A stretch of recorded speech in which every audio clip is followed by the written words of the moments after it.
Boa noite a todos.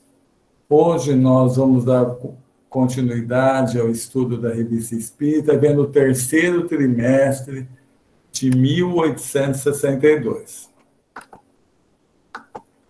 Então, artigos utilizados nas obras básicas.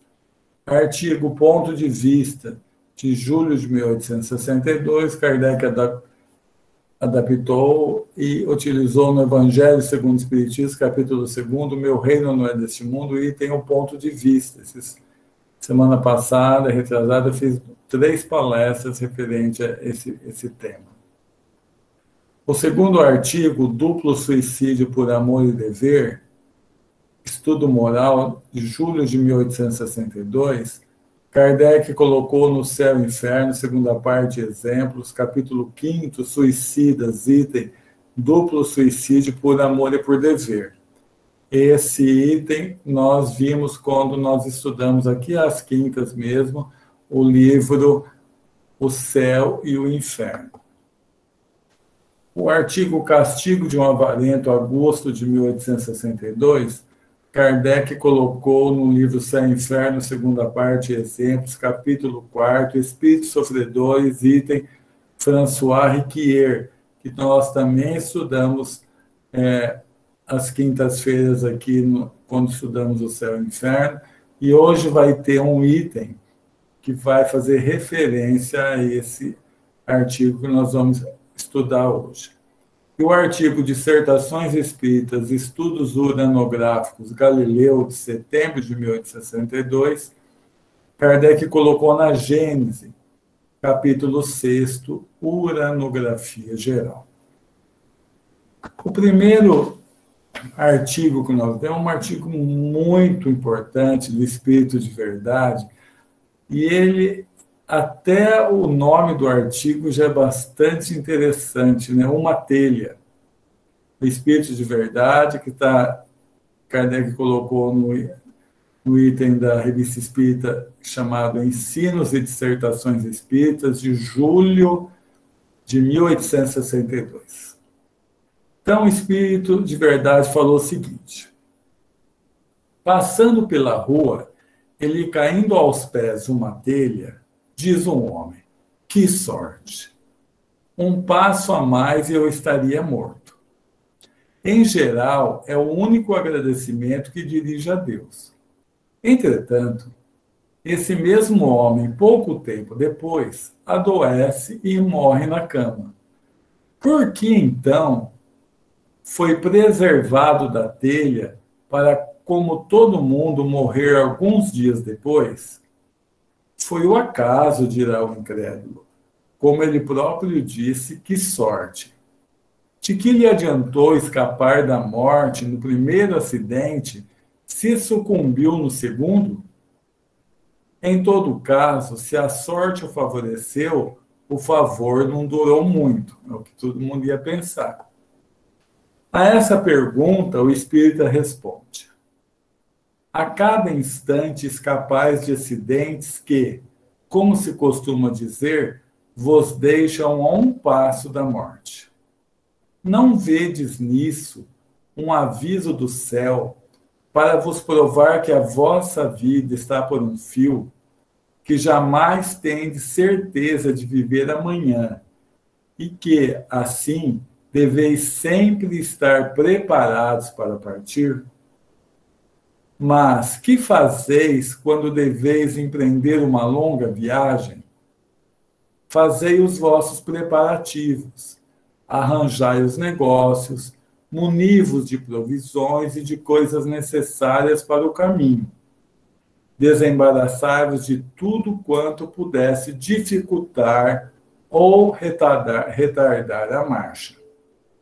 Se conheceis o país para onde vos dirigires, se lá tem amigos ou conhecidos, partis sem receio, certos de serdes bem recebidos. Caso contrário, estudais os mapas da região e arranjais cartas de recomendação. Supondes que sejais obrigados a empreender essa viagem de um momento para o outro. que não tendes tempo de fazer preparativos, ao passo que se estivesseis prevenidos com bastante antecedência, teríeis disposto todas as coisas para vosso conforto e lazer. Pois bem, todos os dias estáis expostos a empreender a maior, a mais importante das viagens, aquela que deveis fazer inevitavelmente. E, no entanto, não pensais nisso mais do que se tivesseis de viver para sempre na terra. Em sua bondade, Deus cuida de vós, advertindo-vos por numerosos acidentes aos quais escapais, e não tendes para ele senão essa expressão: que sorte! Espíritas, sabeis que preparativos deveis fazer para essa grande viagem, que tem para vós consequências muito mais importantes do que todas as que empreendeis na terra? Porque da maneira por que ela se realizar depende a vossa felicidade futura. O mapa que vos dará a conhecer o país onde ides entrar é a iniciação nos mistérios da vida futura. Por ela, o país não será novidade para vós. Vossas provisões são as boas ações que tiver realizado e que servirão de passaporte e carta de recomendação. Quanto aos amigos que lá encontrareis, vós os conheceis. É dos maus sentimentos que vos deveis desembaraçar, pois infeliz é aquele a quem a morte surpreende com ódio no coração, como se for alguém que caísse na água com uma pedra atada ao pescoço, sendo arrastado para as profundezas. Os negócios que deveis pôr em ordem são o perdão aos que vos ofenderam, os erros cometidos para com o próximo, que deveis ter pressa em reparar, a fim de conquistar de seu perdão. Porquanto os erros são dívidas, de que o perdão é a quitação. Apressai-vos, pois, que a hora da partida pode soar de um momento para o outro, e não vos dar tempo para reflexão.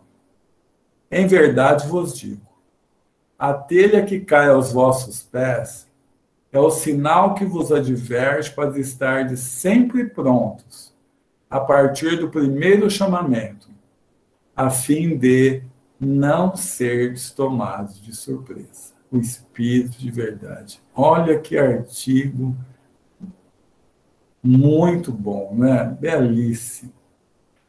Quando nós vamos ver, por exemplo, aquele livro Obreiros da Vida Eterna, lá nos Obreiros, André traz o desencarne de 5 pessoas, né? 3 espíritas, um senhor católico, uma senhora evangélica. E tem 2 espíritas ali, o Dimas e o Fábio. Muito bons os dois, bom mesmo. Os dois fizeram muito bem nessa vida. A diferença entre eles é que o Fábio preparou-se e preparou a família para esse momento que é tratado nesse artigo de Espírito de Verdade. Já o Dimas, apesar de ter feito muito, muito, muito bem, ele não preparou a família, que ofereceu resistência à sua partida. Então, é comum em reuniões mediúnicas nós vemos espíritas se comunicando após a morte e alguns um pouco aflitos depois do desencarne, como se não estivessem preparados para ele. Esses dias nós tivemos um amigo que voltou pela segunda vez, ficamos todos contentes porque ele já estava bem, trabalhando, e é isso que deve ser o objetivo que a gente quer para todos nós, né? Que nós saiamos aqui como encarnados que somos e tenhamos condições de continuar trabalhando do lado de lá. Então, é importante, como ele falou, o perdão, a reconciliação, a reparação dos erros e tirando do nosso coração o ódio. Porque, além dessa questão de levar esse ódio para o plano espiritual, algumas vezes esse ódio pode nos causar um infarto, por exemplo, uma embolia, alguma coisa que nos precipite até o momento que a gente deveria ir para o plano espiritual. Então, esse artigo é muitíssimo importante, de uma simplicidade, né? Você vê que os grandes espíritos, eles escrevem de uma forma tão límpida e usando como Jesus já usava no seu tempo, né? Coisas do dia a dia. Né? Quem não entendeu sobre essa questão da telha, o que sorte, né? Então, é um dos melhores artigos que eu acho que tem na Revista Espírita. Agora nós vamos ver um outro artigo que Kardec deu o nome de Hereditariedade Moral. Foi publicado em julho de 1862. Então, Kardec começa escrevendo o seguinte: um de nossos assinantes nos escreve de Wiesbaden. Senhor, esse assinante fala, eu estudo cuidadosamente o Espiritismo, em todos os livros. E apesar da clareza que emanam, 2 pontos importantes não me parecem bem explicados aos olhos de certas pessoas. Primeiro, as faculdades hereditárias. Segundo, os sonhos. Então, nesse artigo, Kardec não vai tratar dos sonhos, ele vai tratar só dessa questão da faculdade hereditária. Então, a pessoa fala assim, continua falando. Como conciliar o sistema da anterioridade da alma com a existência das faculdades hereditárias? Vemos os talentos sucedendo os talentos. A inteligência. O filho de Racine, que foi um poeta muito famoso na França, também foi poeta. Alexandre Dumas, que foi que escreveu O Conde de Monte Cristo, Os Três Mosqueteiros, tem como filho um autor ilustre. A inépcia, o vício, o próprio crime também conservam sua tradição. Então, o que ele está falando? Olha, no livro dos Espíritos, é claro isso, que o pai só passa ao filho o corpo, né? Os pais, né? O pai e a mãe, só passam ao filho o corpo. As qualidades e os defeitos morais, não. Então, isso que ele está contrapondo. Ele fala assim, olha, Alexandre Dumas teve um filho também, um escritor muito famoso, o outro escritor da mesma forma, né? Então, Kardec começa falando o seguinte: tomando por ponto de partida a existência de um princípio inteligente fora da matéria, em outras palavras, a existência da alma, a questão é saber se as almas procedem das almas ou se são independentes. Se a alma da criança fosse uma parte da do pai, deveria sempre ter as suas qualidades e imperfeições, em virtude do axioma: a parte é da mesma natureza que o todo. Ora, a experiência prova todos os dias o contrário. É verdade que citam exemplos de similitudes morais e intelectuais que parecem devidos à hereditariedade, sendo forçoso concluir que tivesse havido uma transmissão. Mas, então, por que essa transmissão nem sempre ocorre? Por que vemos diariamente pais essencialmente bons ter filhos instintivamente viciosos e vice-versa? Desde que é impossível fazer da hereditariedade moral uma regra geral, trata-se de explicar com o sistema da recíproca independência das almas, a causa das similitudes. Isso poderia ser, no máximo, uma dificuldade, mas em nada comprometeria a doutrina da anterioridade da alma e da pluralidade das existências.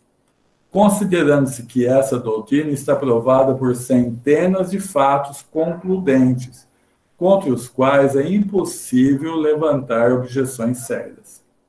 Deixemos falar os espíritos que houveram por bem tratar da questão. Então falou Erasto na Sociedade de Paris, médium Sr. Dambel.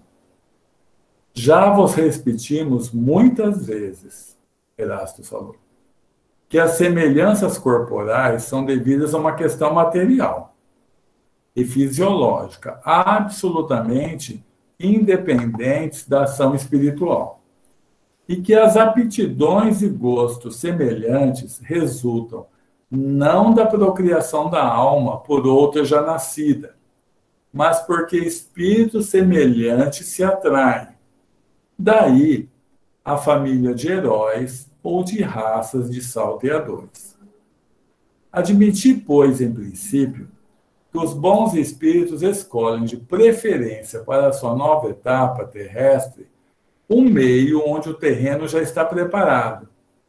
A família de espíritos adiantados, onde tem certeza de a família de espíritos adiantados, onde tem certeza de encontrar os materiais necessários a seu progresso.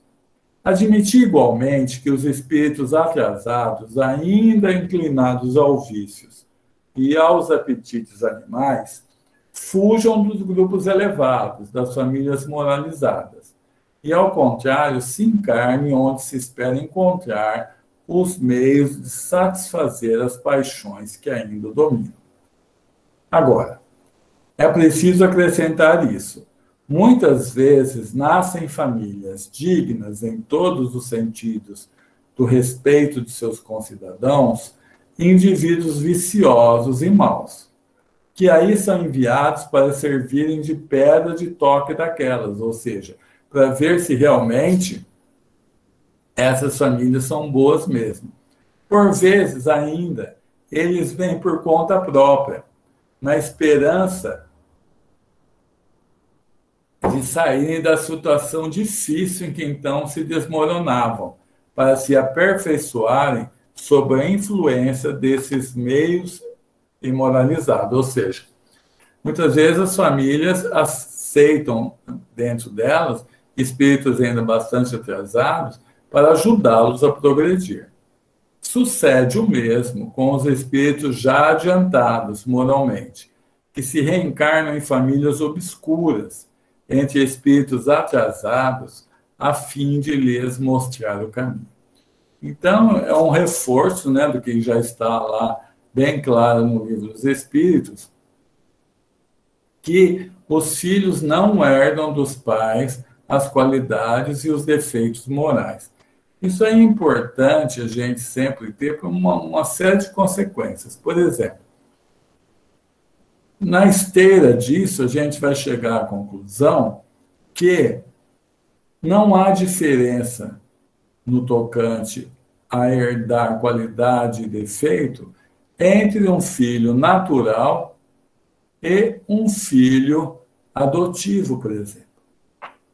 Muitas vezes mesmo, as pessoas são intuídas a buscar adotar uma criança que já tem uma ligação com ela de outras vidas.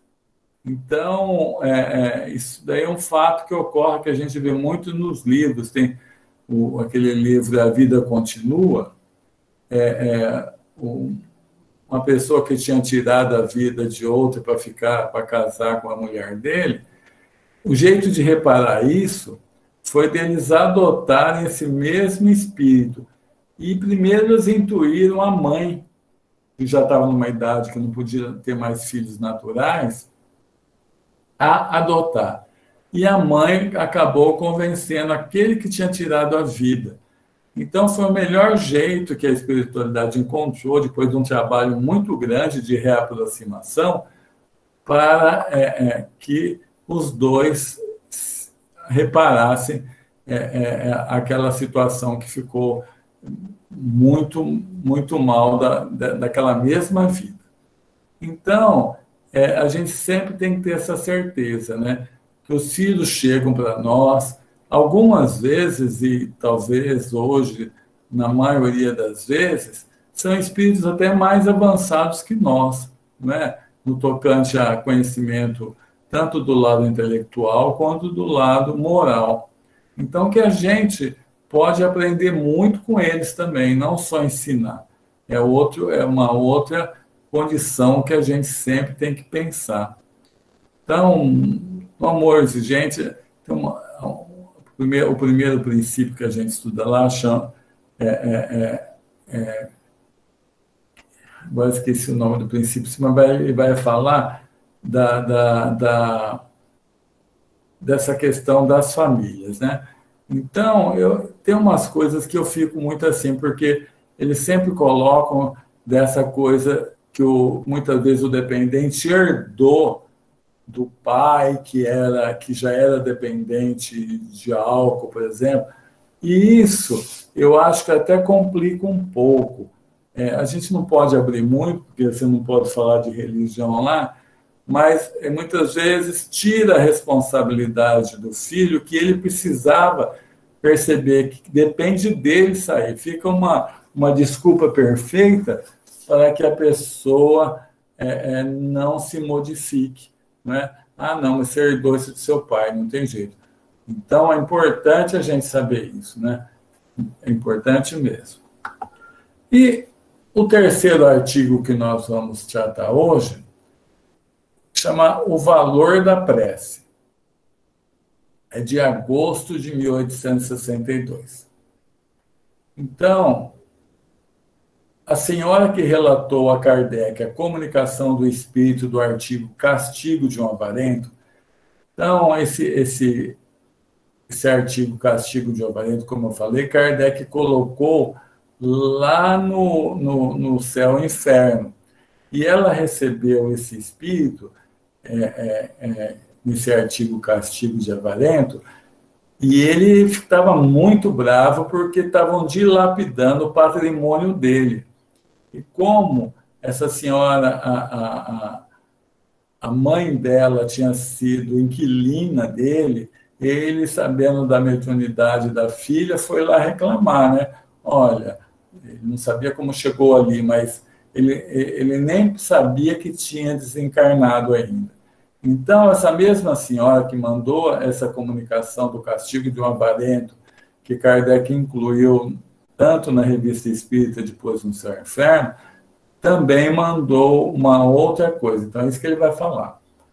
A senhora que relatou a Kardec a comunicação do espírito do artigo Castigo de um Avarento, incluída por Kardec no livro O Céu e o Inferno, relatou a comunicação de um espírito feminino que solicitava suas preces, pois em vida, por inveja, se interpôs em sua relação com seu marido.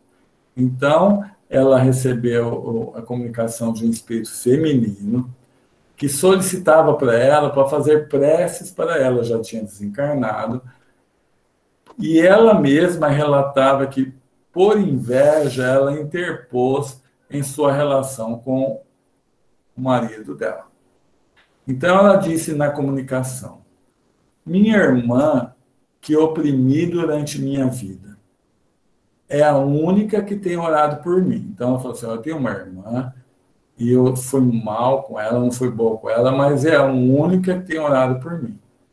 Mas são as vossas preces que me faltam. As outras não trazem para mim o selo do perdão. Adeus. Perdoai. Angelê Roger, que é o nome desse espírito que estava pedindo para ela, falou: olha, eu, por inveja, eu atrapalhei a sua relação com seu marido. Mas isso, eu preciso de suas preces. Minha irmã, que eu não fui boa com ela também, ela ora por mim, mas eu precisaria de suas preces. Continua Kardec. Acrescenta aquela senhora: Então me lembrei perfeitamente da mulher, morta há cerca de 25 anos, e na qual, olha o tempo, em 25 anos, e na qual não pensava desde muitos anos. Aí a mulher fala o seguinte: pergunto-me como as preces de sua irmã, virtuosa e doce criatura, devotada, piedosa e resignada, não sejam mais frutuosas que as minhas. Mesmo assim, orei e perdoei. Então, Kardec vem falar o seguinte sobre isso. Ela fala assim, ó, a irmã dela é muito boa, mesmo tendo sofrido, ela não sendo boa com a irmã, ainda ela era conhecida dessa mulher. Ela falou assim, ó, ela é uma pessoa muito doce, devotada. Por que que as preces, ela quer minhas preces e não a da irmã não está sendo suficiente? Então, Kardec dá uma explicação, né? O próprio Espírito dá explicação quando diz: a prece dos outros não trazem para mim o selo do perdão. Com efeito, aquela senhora, principal ofendida, tendo sofrido mais pela conduta da outra, saturava sua prece de perdão, o que deveria tocar ainda mais o espírito culpado. Orando, sua irmã não fazia, por assim dizer, senão cumprir um dever. Por outro lado, havia um ato de caridade.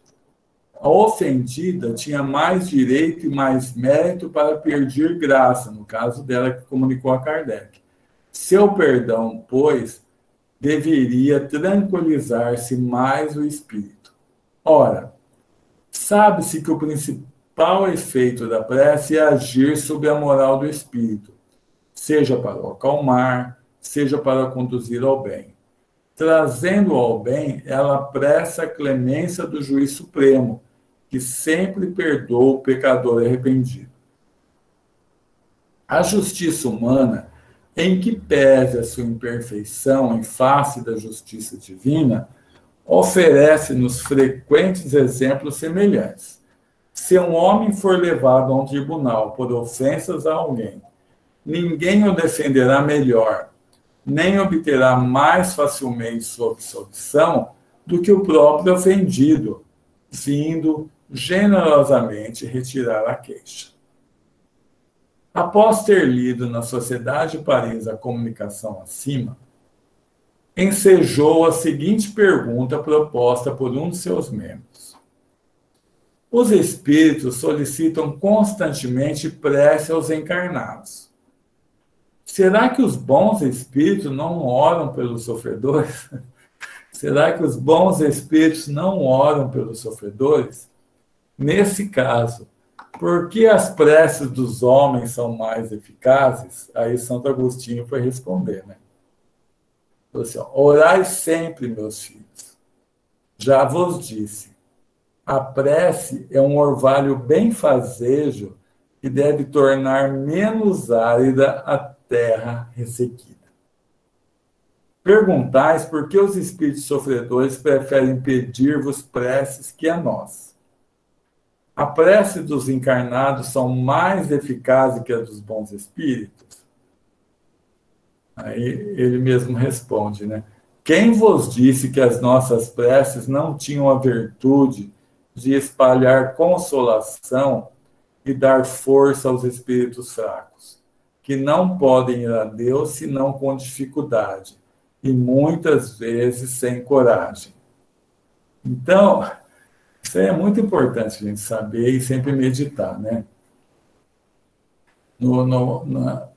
Nos estudos que o Donizete faz sobre a mediunidade, ele fala o seguinte, que muitas vezes o dialogador, ele se acha bom, né? Porque muitas vezes conseguiu convencer um espírito que estava com um desejo enorme de vingança a perdoar. Mas nós não podemos nunca esquecer, e o Donizete sempre destaca isso, que quando um espírito vai se manifestar numa reunião mediúnica, ele já foi muito, mas muito trabalhado. Porque nenhum espírito que está odiando há 500 anos, por exemplo, vai perdoar uma outra pessoa apenas pela fala amorosa de alguém que fale com ele, não é? E mesmo nesses casos, quando a gente está conseguindo usar a fala amorosa, nós estamos sendo intuídos pelo diretor da reunião mediúnica. E é bom que estejamos mesmo, é bom que estejamos ligados ao diretor da reunião mediúnica, porque a chance de sucesso nossa é quase total. Agora, quando nós desviamos muitas vezes e tentamos achar alternativas nossas, algumas vezes dá certo, mas algumas vezes nem tanto. Então, é importante o que ele está falando. Lógico que os espíritos ajudam demais a conta, mas demais mesmo, em nome de Deus. Porque é sempre bom a gente reforçar que Deus age nas criaturas pelas criaturas. Ele é onipotente, ele poderia agir direto, mas utilizando um dos seus filhos para ajudar outro dos seus filhos, no mínimo ele está ajudando dois. E o mais ajudado sempre é quem ajuda. Então, os espíritos bondosos estão constantemente auxiliando a todos nós encarnados, principalmente aqueles que estão passando por momentos de aflição. É muito importante a gente lembrar-se disso. Então, ele continua falando. Santo Agostinho, né? Se imploram as vossas preces, é porque elas têm um mérito das emanações terrenas, que, subindo voluntariamente a Deus, são sempre por eles aproveitados por procederem da vossa caridade e do vosso amor. Para vós orar é abnegação, ou seja, para nós é uma coisa assim, a mais do que os nossos hábitos diários orar por uma outra pessoa. Para nós, ou seja, para os espíritos desencarnados, é um dever, quase que fosse uma obrigação deles ajudarem, e é uma coisa bem mais natural deles fazerem. Não seria uma obrigação, é um dever mesmo. É uma coisa natural deles fazerem.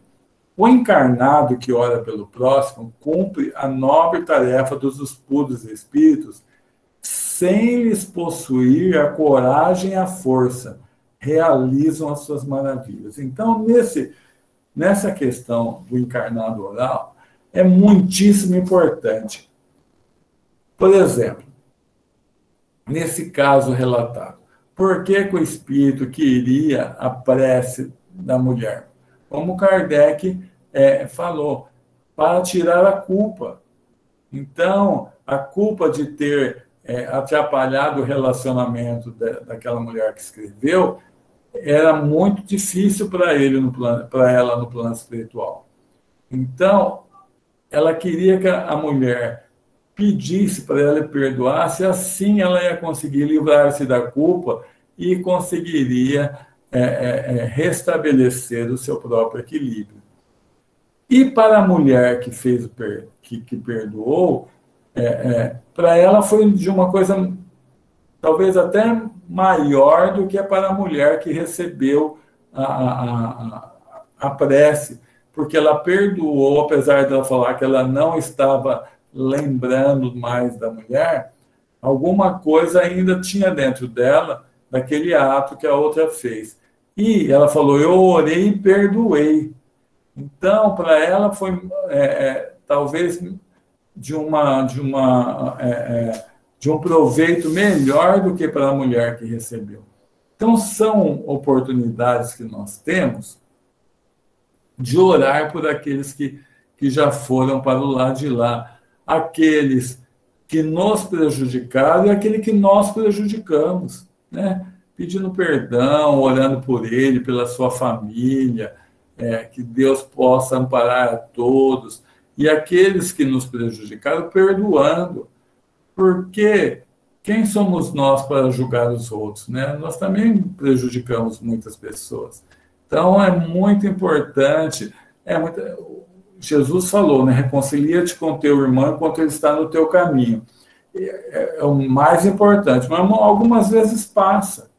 Quando a gente viu, a pessoa já desencarnou. O que nós vamos fazer? Orar. Colocar isso como objetivo. Eu vou orar para essa pessoa, se puder fazer algum bem para os seus entes queridos, eu também vou fazer. Então, é por aí essa situação. É peculiar a nossa vida, ele continua falando, como espírito, né? Consolar o espírito que sofre e passa por dificuldades. Mas uma de vossas preces é o colar que tirais do pescoço para dá-lo ao indigente. É o pão que retirais de vossa mesa para dar a quem tem fome. É por isso que as vossas preces são agradáveis a quem escuta. Um pai não atende sempre a prece do filho pródigo? Como não o faria mais ainda por aquele que de joelhos lhe vem dizer: ó meu pai, sou muito culpado. Não vos peço graça, mas perdoai a meu irmão arrependido, mais fraco e menos culpado que eu. Ó, é então que o pai se internece, arrancando do peito tudo que esse possa conter em dons e amor, e diz: estava cheio de iniquidades, e te confessaste criminoso, mas compreendendo a enormidade de suas faltas, não clamaste para ti. Aceitas o sofrimento das consequências de suas próprias ações, e apesar de tuas torturas, tua voz tem força bastante para pedir por teu irmão. Pois bem, o pai não quer ser menos caridoso que o filho. Perdoa ambos, a um e outro. Estende as mãos que possam marchar direito na senda que conduz à sua glória. Então, a importância de cada um de nós, ainda pequeninos que somos, quando nós fazemos uma coisa assim, elevada, né, de superar as nossas mágoas, superar os nossos ressentimentos e ainda pedir para o bem daquela pessoa, é uma coisa assim que, como ainda nós temos mais dificuldade em fazer isso, pesa muito mais na balança de atos bons. Porque os espíritos superiores fazem isso, como ele falou, de uma forma natural, porque para eles fazer o bem é natural. Para nós ainda algumas vezes é pensado para fazer o bem, né? Ainda não chegamos nesse estágio de fazê-lo naturalmente.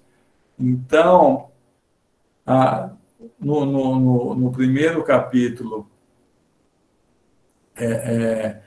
primeiro não, no último capítulo do Livro dos Espíritos, que trata das leis morais, perfeição moral, os Espíritos falam que todas as virtudes são importantes, né? Mas as virtudes que nós fazemos com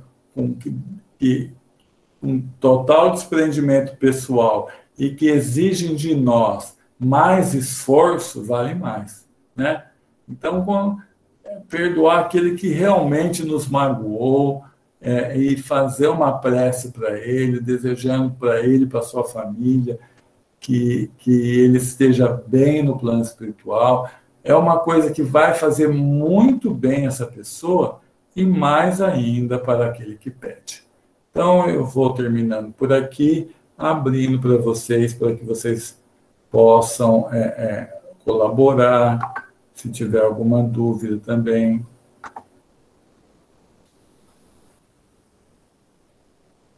Aquela primeira parte que você comentou é muito importante com relação ao preparo para a morte.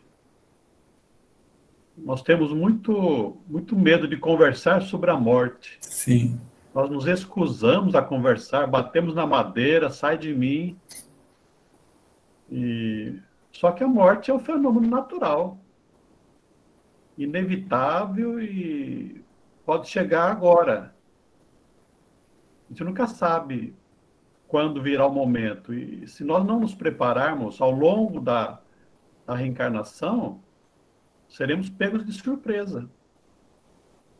Eu me recordo que na Rádio Boa Nova, um expositor espírita estava fazendo uma palestra, e além de ser passado pela rádio, estava sendo gravado também em vídeo. E aí ele estava assim, estava terminando o programa, ele falou, estou passando mal, abaixou a cabeça, morreu. Nossa. Né? Ainda bem que morreu trabalhando, né? É, esse foi feliz, né? É, mas a gente não sabe quando isso vai acontecer.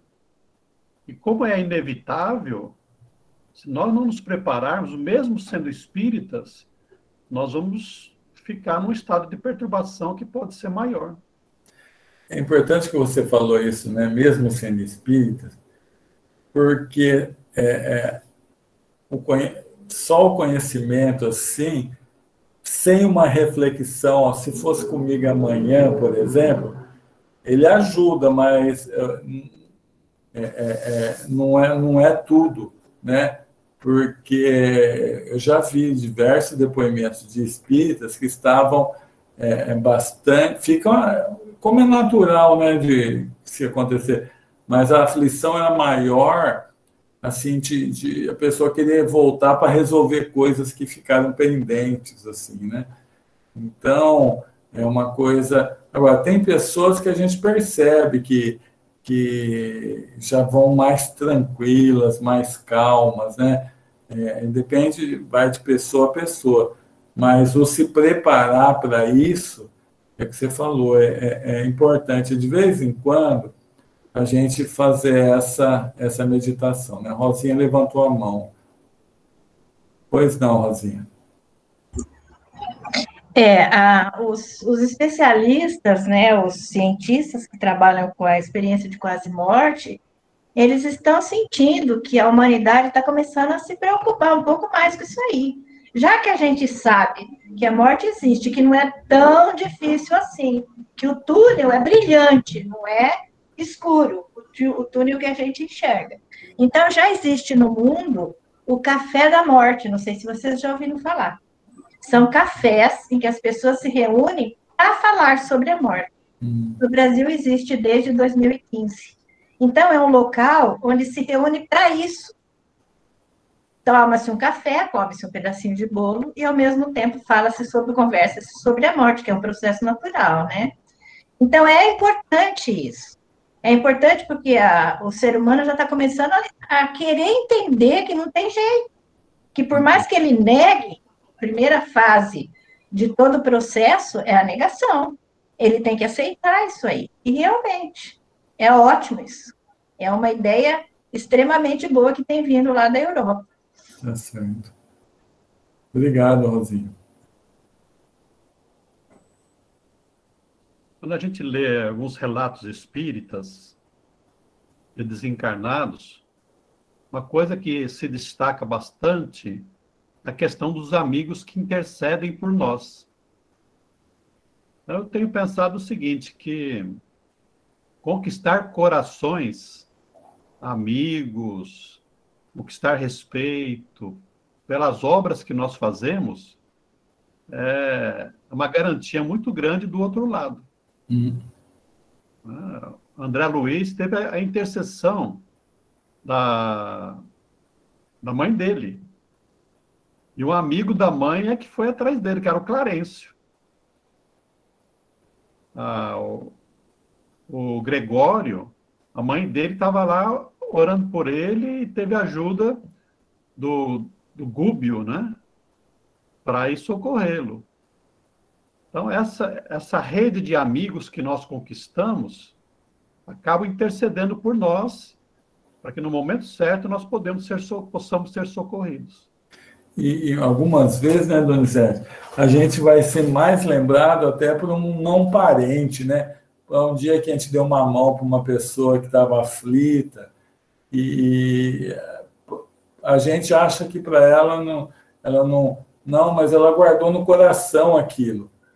Então, não só nas orações dela, mas nesse momento, se ela estando em condições boas, não precisa ser igual o Bezerra, né? Que quando foi acordado lá de lá, tinha uma multidão do lado de fora que foi lá para agradecer ele, né? Então, já é um espírito já numa superioridade muito maior de amor, né? Mas que a gente sinta nos atos que fizemos, porque sempre eles trazem benefício, né, no coração das outras pessoas, né? Pois não, Rosinha.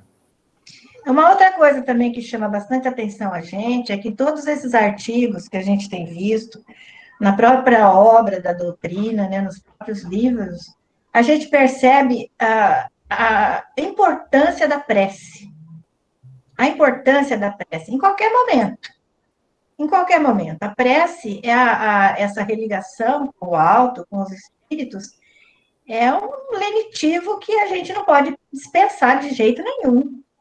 Porque mesmo nós que estamos aqui reencarnados, que fazemos dela uma caridade, vamos dizer assim, uma doação dos nossos próprios sentimentos, do nosso amor, do nosso tempo para as pessoas que estão em dificuldade, é um lenitivo importantíssimo.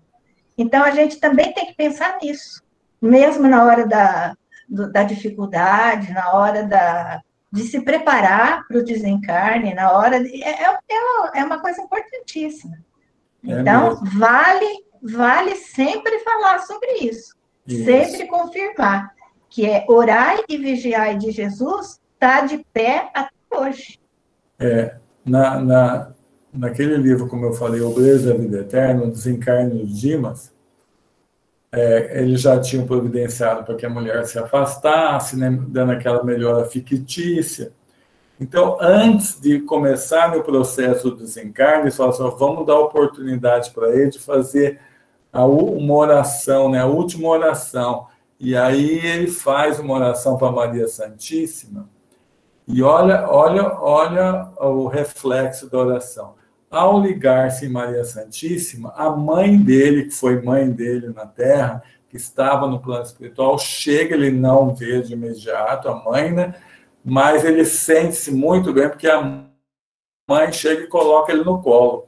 Então, uma das coisas que toda vez que a gente está falando desse processo do desencarne, da morte, a gente fala que a pessoa, como o Donizete acabou de relatar, a pessoa se sente mal, é hora de orar. Não dá para fazer mais nada, não dá para pensar de providência a ser tomada, não dá.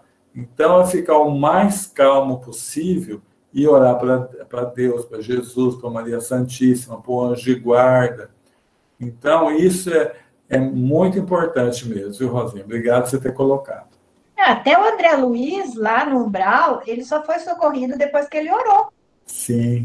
Então, olha a importância da prece. A gente tem que ter em mente que a todo momento é possível você fazer uma prece. Não precisa falar nada. Como dizia a irmã Teresa de Calcutá, não precisa. Deus não precisa de palavras. Ele precisa de pensamentos positivos e de fé, de energia suficiente para ligar com ele. Certinho. Obrigado, Rosinha. Pois não, seu Terêncio, eu estou fazendo o papel do Donizete. Desculpa, Donizete. O Edson, eu achei importante, muito importante essa explicação sobre a diferença das preces, né? Feitas pelos encarnados e aquelas feitas pelos espíritos desencarnados, né? Achei interessante essa colocação, viu?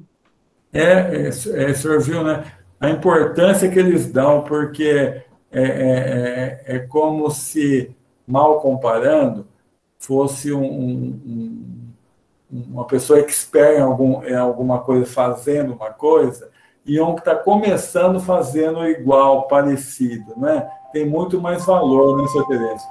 Então, serve para aquele outro lá como perdão, como tirar a culpa, e para aquele que faz, serve muito também.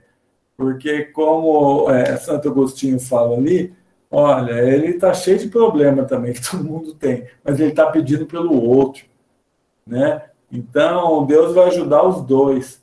E isso é importante mesmo, isso que o senhor destacou, viu, Sr. Terêncio?